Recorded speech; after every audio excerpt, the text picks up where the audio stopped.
ஈச்சன் புயல் வந்தது இல்லையா, அப்போ அந்த வாட்டரில் வந்து என் பிளான்ட் எல்லாம் போயிடுச்சு. அடியும் வந்து எல்லாமே சாயில் ஆகலை. பட் இந்த கோகோ பீட்டில் வச்சதெல்லாம் தண்ணி ரொம்ப உறிஞ்சி கண்டினியூவாக பெய்துட்டு இருந்தனால அந்த கேடக்ஸ் பகுதி பார்த்திங்கன்னா ஃபுல்லாக அப்படியே இன்ஃபெக்ஷன் ஆகி அழுகிடுச்சு. அந்த இன்ஃபெக்ஷன் ஆகி அழுவும் மேலே தலை தூங்கி தெரியும்.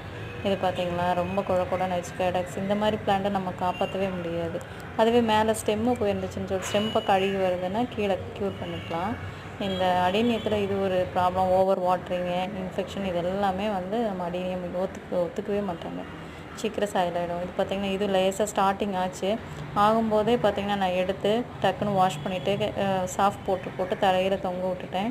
ஸோ இதை காப்பாற்றிடுவேன்னு நினைக்கிறேன் இந்த பிளான்ட்டு. அதெல்லாம் வந்து சீட்லிங் இந்த சின்னதாக இருந்தது, கோகோ பீட்டில் இருந்தது. மண்ணாக தான் ட்ரைனேஜ் எவ்வளோ தான் நம்ம தண்ணியில் வறந்து போகிற மாதிரி வச்சாலும் கண்டினியூவாக மழை தண்ணி படும்போது ஒரு சிலது இந்த மாதிரி டேமேஜ் ஆகிடும். இது கேடக்ஸ் மட்டும் போச்சு, கட் பண்ணி வச்சுருக்கேன்.